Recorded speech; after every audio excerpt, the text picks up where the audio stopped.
Hello, it's me, Stephen Englander. We're on the Thursday night live show, which means it's 7 o'clock. Thank you for joining me.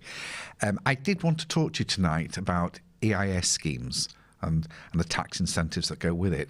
But I've had put in front of me, in big bold letters, got to talk about the Justice League. Okay. As it happens, I love the Justice League. For those of you that don't know, it's one of the major comic characters with Superman, Batman, Wonder Woman, and various other superheroes brought by DC Comics. And the significance of this tonight is that they're releasing a 4-hour show being released tonight on Sky of this movie. Now, obviously, it's not a superhero program; it's a business program. So why am I even mentioning? Apart from being a great fan of it, although I'm a bigger fan of Marvel, who, for those that don't know, are Spider-Man and the Avengers and all that lot. But DC's pretty good.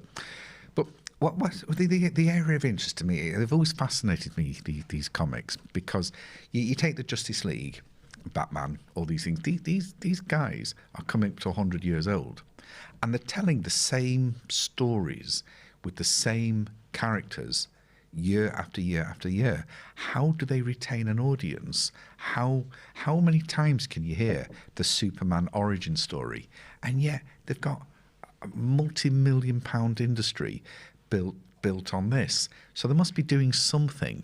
And I think what they do is they merchandise their characters. So each character is an economic unit that is they milk and they market and they make sure they stay in everybody's eyes. So how do you take a character like Superman, for instance, that is a pre-war character and still make him relevant to people today that read kids? That kids read. So, and it's not just kids, it's adults as well. And look at the skill. You take Batman, a cartoon character, and they make him relevant to adults of all ages, children of all ages. And it's because, very simply, they keep reinventing the characters. They have different versions of the character. They keep rebooting it in the modern age. So look, remember Batman with that terrible series in the 60s and 70s, and with Adam West. And yet, look at the difference between that and the characters portrayed in with all the later people.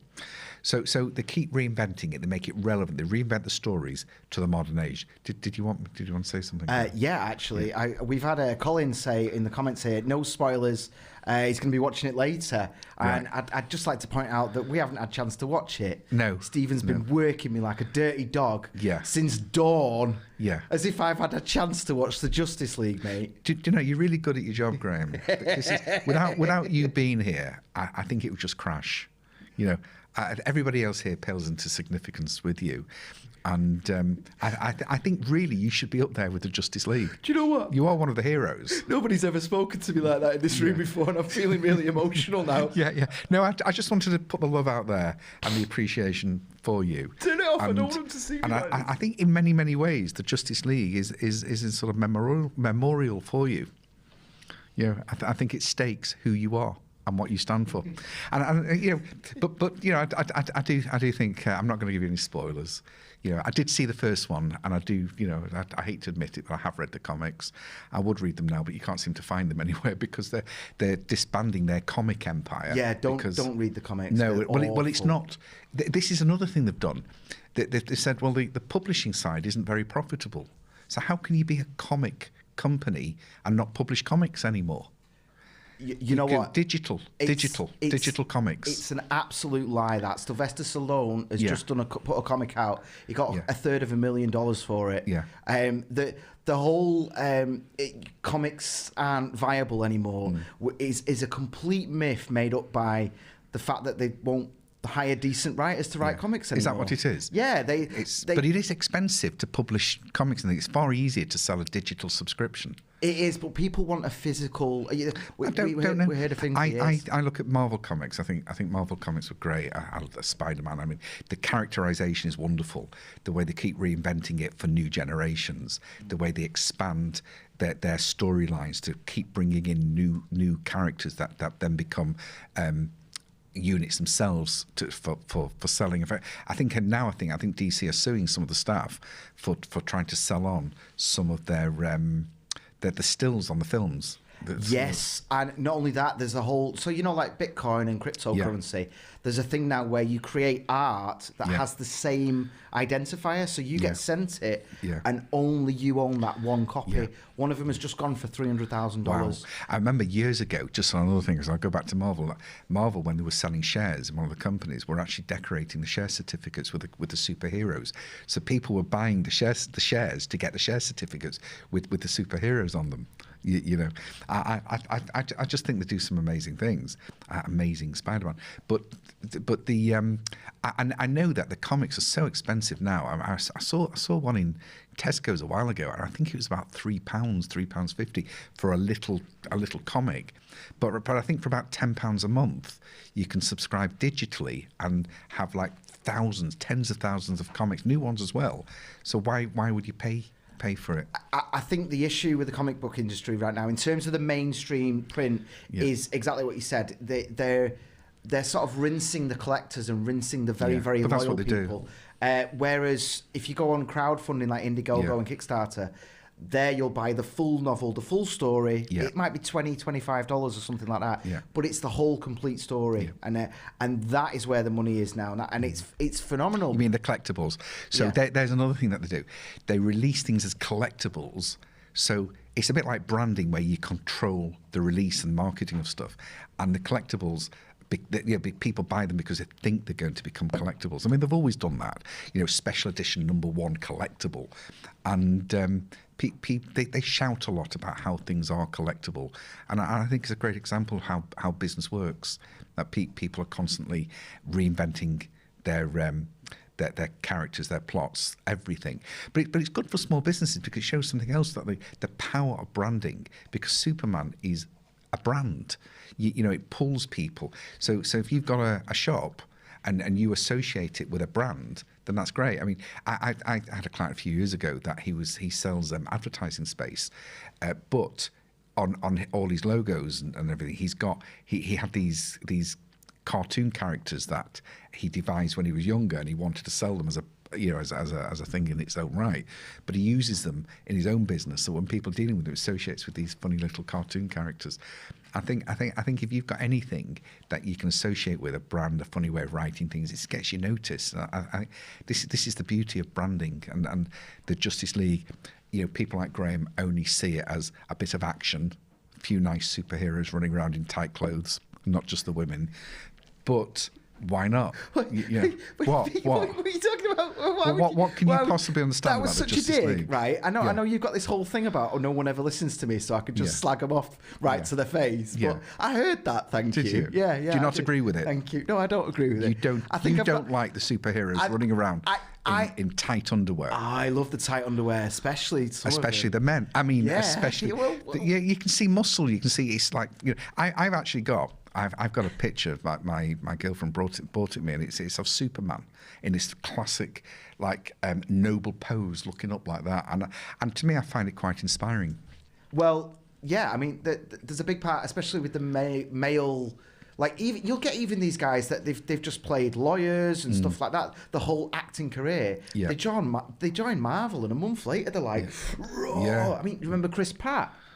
It is aspirational. Yeah. Like that dude was like the fat guy. Should we join Marvel and then we'll finally we'll get there. That the stomach will be lifted. Yeah. You just wake up like, oh my word. Yeah. They give you some special injection. Well on like just looking at something. Just moving on a bit, why I wanted to introduce the EIS schemes. That's the Enterprise Investment Schemes.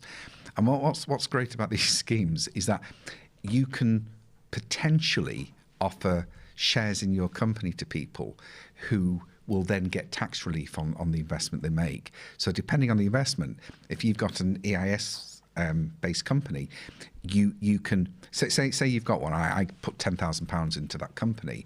I can get up to 50% relief from HMRC back pretty much straight away, depending on the amount of tax I paid. But it basically means that my risk can be anything between 20 and 50% of the investment I make if you become an EIS scheme. I don't get this, dude. Right? No. Because you've been going on about this for a few days now. Yeah, because it's something I want to look at a lot more for clients. You seem interested in it. Yeah. I'm sure they'd be interested in it. It's helping people, especially after all this, the nonsense people have gone through. A lot of people are going to, we want people out there plugging the businesses. So why doesn't everyone do it though? Because it doesn't suit everybody. It's not. You've got to, obviously, when you get, if you're managing other people's money, then, or you've got other people, then there's a lot of responsibility in that. But there's a criteria. You can't just go for it. I mean, what reminded me of the EIS is when we were talking about the Justice League the other day, because a lot of production companies, a lot of people in the film industry can get absolutely fantastic EIS involvements and advantages over and above just what the investor can get as well. Because is it a film thing then? It's not a film thing, no. But one of the, I mean, the whole thing about gaining investment for films from the government has been diluted over the years because there's so many people acting like absolute dickheads and ruining the scheme for everybody by trying to abuse it. Do you remember the film, The Producers, Mel Brooks? Yeah. Do you remember what happened? Well, yeah, the whole idea was just to keep getting investment, wasn't it? And then fail on purpose. Well, that's right, because they were offering like 20 different people 50%. So of course, if it succeeded, they've got to, it's not going to work. So, and then there's all the tax advantages because for every investment they got, the government at those days would also put money in. So, and these, even though that was a film of being fictitious, it was, well, probably with Mel Brooks, maybe it wasn't, but the whole point is it offered a tax incentive that not only would encourage investors, but would give additional funding to the people that were operating the company, not just in the form of tax relief, but in the form of actual grants and rebates and all sorts of things. And it's been abused so much, and it's such a shame. But the Justice League, I would imagine, has been financed on some sort of EIS scheme. So I think these types of schemes, they're worldwide, but they're great. And if you're in the creative industries, or in your sort of innovative industries, or if you're in the not business development, but software development, or medical businesses, there are huge amounts of tax benefits. I mean, really, really good that people can get back, and it encourages lots and lots of innovation. And I'd love to work with people that are in these types of ventures. Where it won't work, unfortunately, because people that open pubs or shops or restaurants, they work just as hard, but these everyday businesses, they're not wanted. Well, they certainly don't come across in the EIS schemes or any of the versions of it. You keep mentioning the producers. Is that what this is here? Oh, it's great. Are you humiliating me for 6 months and then you walk away rich from some scheme you're doing? I wouldn't walk away. No, you drive away. It works. No, the thing. This is the thing with all these government initiatives and tax incentives. They shouldn't be looked at as a scheme to make you rich or to get what you can. But there are a means of helping you to really establish your business and grow the business. And this is actually one of the things with tax evasion. Because it's a misinterpretation of tax avoidance, and the government don't give you things so that you can pay less tax. They give you incentives in order so that they can direct you to certain types of businesses or ways of behaviour. The government are looking to make the country better for people and better for the institution and better for everything. So if you can come up with something that benefits mankind, like a really good film like Justice League, then you'll put yourself in the arena for getting these sorts of grants. It opens up the door for R&D grants as well, research and development grants, which are all, I mean, that's disappearing soon, but there'll be something to replace it. And there's lots of things for innovative business and ideas, so it's always worth discussing these things through. In fact, I had a podcast meeting with somebody today who specialises in helping companies to produce good film and TV, but the same principles apply everywhere. So I have got a little bit of a team around me that can help with this. The only thing is, don't be disappointed if you're not if you don't qualify for it. and that there's always something out to help you out. But yeah, you're right. I do like the EIS, and I think the Justice League was a great way of introducing it. You know, especially, well, I won't say that one because it's rude, isn't it? In your view of the way you see the Justice League. You stop imprinting all these ideas on me. You never once mentioned Wonder Woman. I never once mentioned anyone. How dare you? I saw you drooling over my Batman figurine. Oh no! Don't be making out like I haven't got a thing for Gal Gadot. Can you say it properly? No, I can't say it. Is it because she's Israeli, so you're racist as well? Is that it? It's like my little dig at her. I'll never say it right. Yeah, well, I think you should go. Hayden will tell you how to pronounce it. That'd imply respect for where she comes from. So that's EIS, that's Justice League, but it is interesting. I mean, I think you're a bit of a geek, aren't you, Graham? Yeah, I am. A little bit. I think you were sort of talking about what were you talking about before? The podcast, not the podcast, the Mars rover. Yes. What happened? Was there a squeak or something on the wheels? Yeah. Well, yeah. No, and I had a little thing about it as well. I'm going to say it. Go on. Superman isn't the only one visiting distant planets. No, I'm sure we are as well. We just sent the Mars rover. Well, you're a lot of distant planets, aren't you? I've seen you walk in the office sometimes. That was your segue.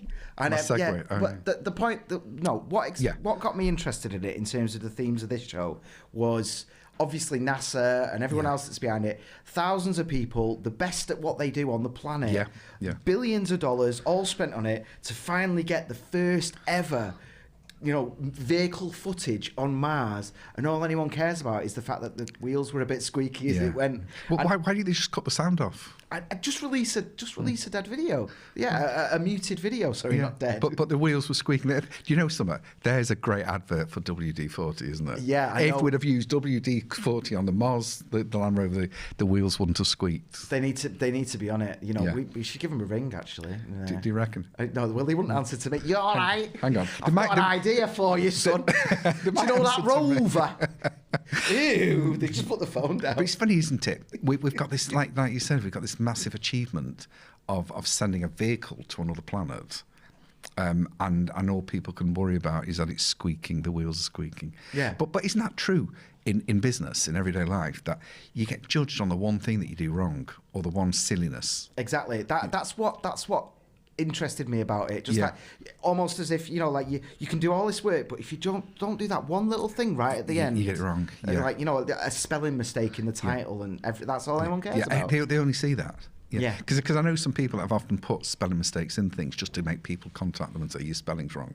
Can't look at all the good things you do. They just got to look at the silliness.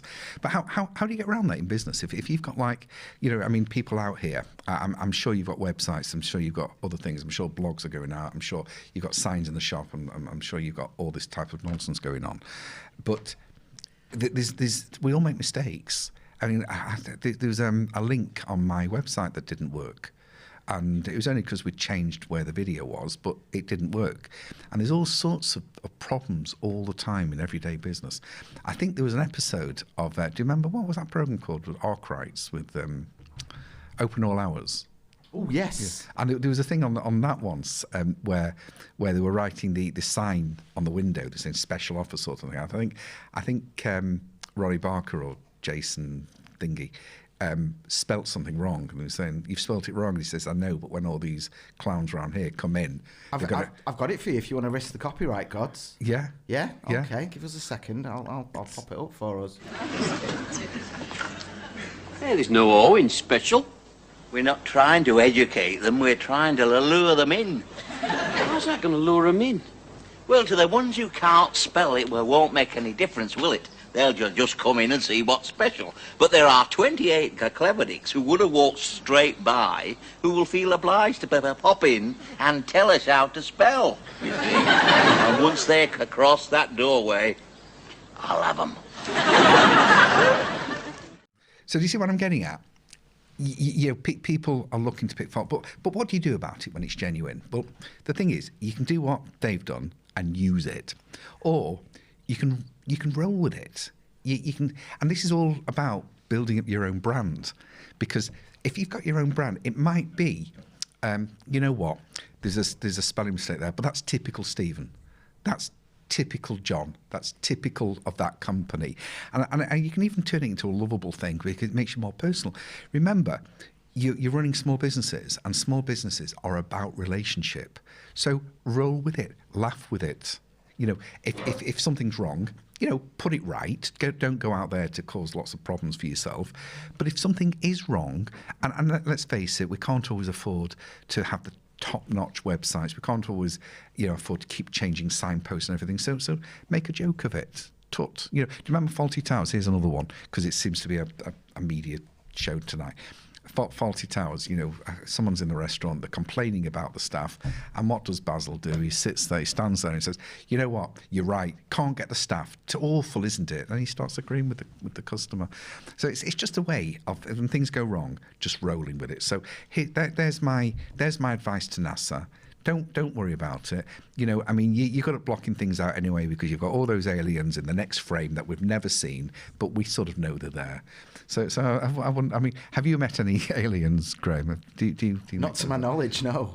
Possibly. I don't know. We don't know anymore because I hope so. Know. I really hope so. You know, and they're travelling interdimensionally and they're keeping an eye on us. Well, you know what's interesting about Mars? Go on. You know, when they had the pictures coming back, when I was looking, I thought this is fantastic because you've got all this flat land.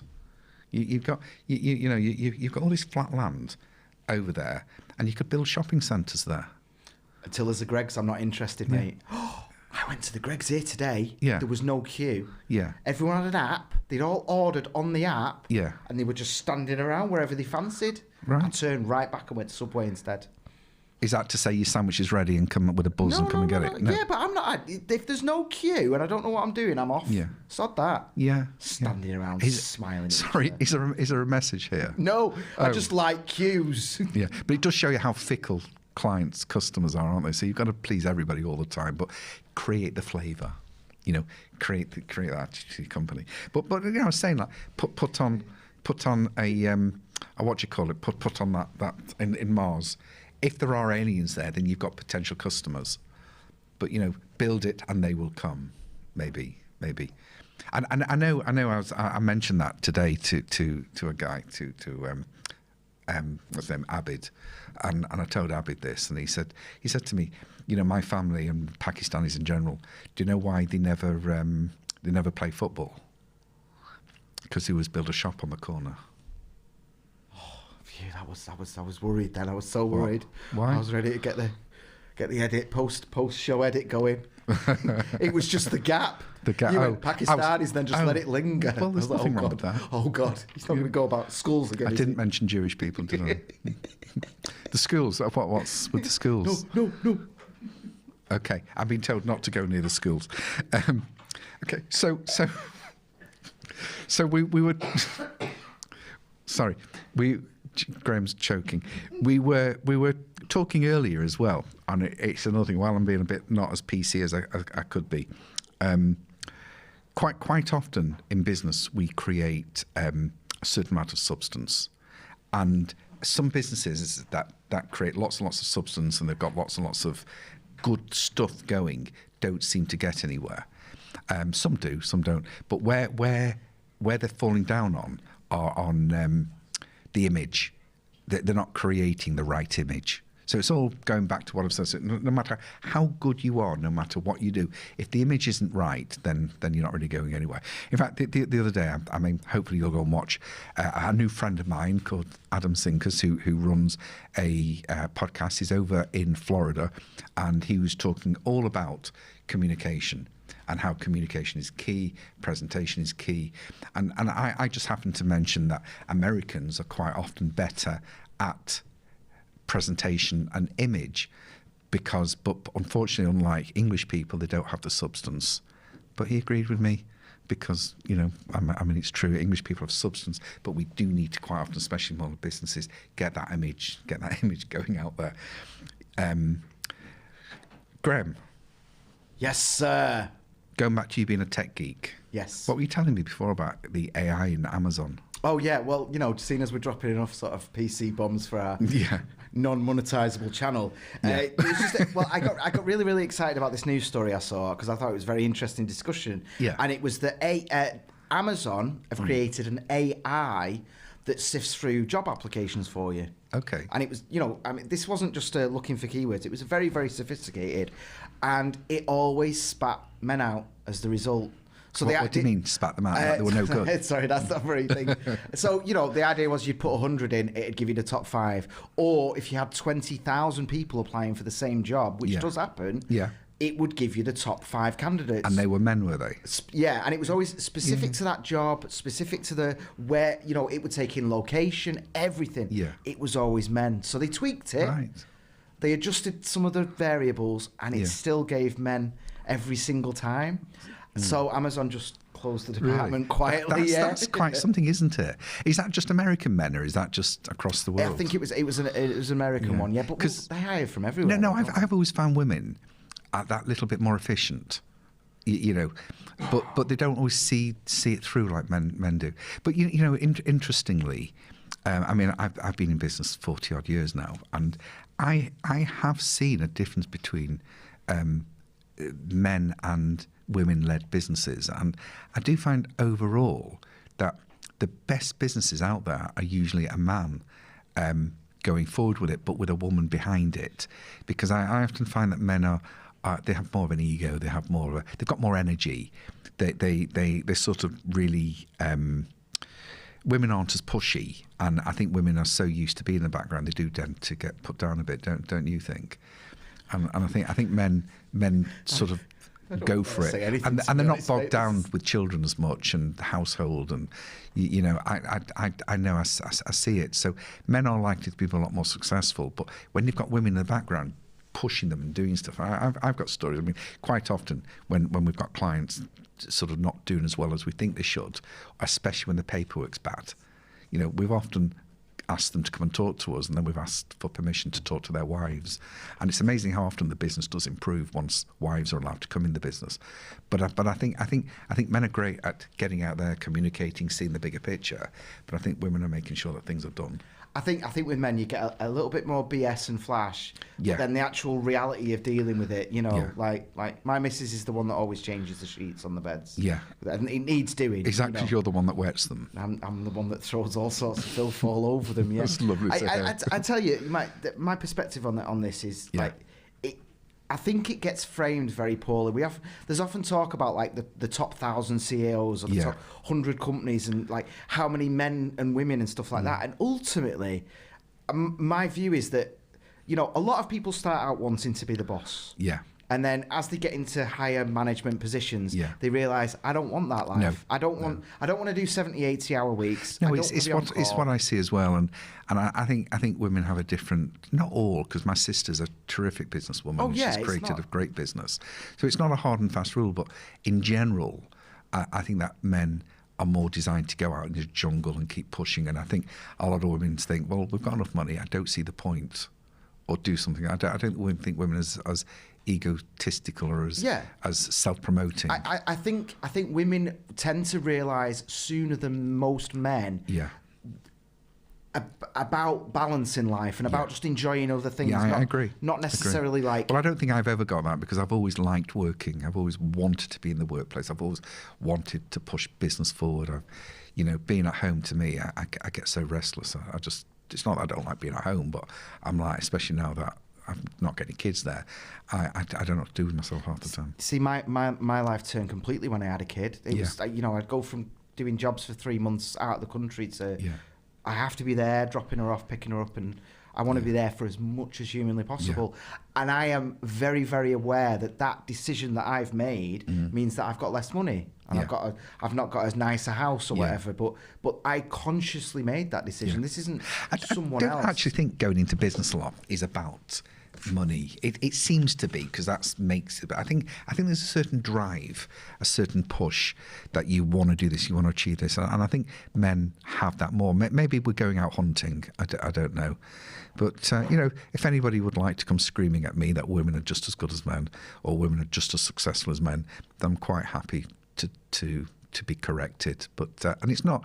I'm not trying to put women down. I'm not trying to bolster men up. I'm not trying to say men are apes. I'm just saying that in general, I've seen men do better in business than women, and the women the business that do best usually have a woman behind it as well. So can I get myself in a hole any more than I've just done? It's you, male and female perspective. Obviously, most of our personality traits overlap, but there's certain things that tend to appear more in the different sexes, and it's healthy to have that energy. Yeah. The same way that it's healthy to have different kinds of people. Yeah. You know, I mean, Kirsty's upstairs kicking ass. Oh yeah, she's tougher than me. Yeah, and sorry, Kirsty's our office manager. Yeah, and that's you'd lose your mind if you were up there. No, my Melanie does every bit of administration, and in you know, especially on the financial side, than me. You know, she's the one that pushes all of that. She'll be the one that says this person's not paid, or this is going on, or why are you paying that for that? She'll you know, but it's me that knocks on the doors, and it's me that's brought the business in over the years. I mean, I've got a team here. It's not just me, but it's me that's made it happen. And sometimes you need an effeminate hipster to run your desk for you. Yeah, I don't know what that means, but thank you for saying that. What's an effeminate hipster? It's me. Is that someone that's got a problem that's got a hip problem? I don't get called that as often since I don't know what it is. What is a hipster? What is it? Well, it used to be me back when I was cool, but I got fat and old. Is it a cool person? Oh right. You mean like as a hippie? No. A hipster is kind of like, you know, they like always into new things, but stuff that no one else knows about, and you know, like, I go to a bar that's got no name above it. You know, so you're not talking about your kinky stuff again? No, I'm not talking about my kinky stuff. I'll tell you about that again off. No, it's okay. You don't need to tell me. Please, can we not bring that up on there again, please? No, it's just before when I went to the loo, I saw some strange carvings on the wall. I don't know. I have to mark my territory, baby. Yeah, I thought so, but I just didn't understand the symbolism.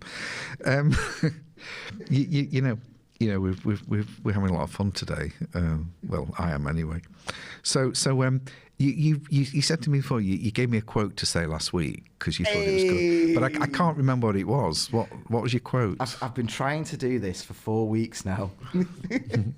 So the idea being, I would give you a quote every week, and it would stimulate something within you. Oh, okay. So let's do it. You mean going to the toilet or something again to see your scribblings? I don't know. To be honest, the way the last 32 minutes of my life have been, I'm not sure I even want to do this. But let's do it. Let's do it. Eh? Okay. Quote of the day. Yeah. Unless both sides win, no agreement can be permanent. And that's Jimmy Carter. The ex-president of America, Jimmy Carter. Mm-hmm. Unless both sides win, no agreement can be permanent. That's quite a nice saying. It's a bit like Stephen Covey's, isn't it? That creates a win-win situation. Win-win, that's another way of saying. So I think the idea is that a deal isn't a good deal unless both parties get something out of it. So I don't think it's saying that each party has to have the same thing out of it. It's just that both parties have got to gain something. I think it's there's a lot of people out there that want to drive a really hard bargain and drive you into the ground so that you don't get anything out of it. And some people take the deal because they're desperate, but it's a bad deal for them. Is that so? Therefore, they don't. It's not sustainable. I think that the no agreement can be permanent. So it might be if you're taking advantage of someone, you know, and you know you are, and they know you are, but they have no choice but to accept. You're only creating a much bigger problem. It's absolutely true because they'll be waiting for the first moment to screw you. It's in my opinion that's exactly true, because if you're screwing somebody into the ground, then it's not sustainable. Not in a free world anyway. I mean, a lot of business don't actually take that attitude. They drive out the competition. They make it impossible for you to go anywhere else.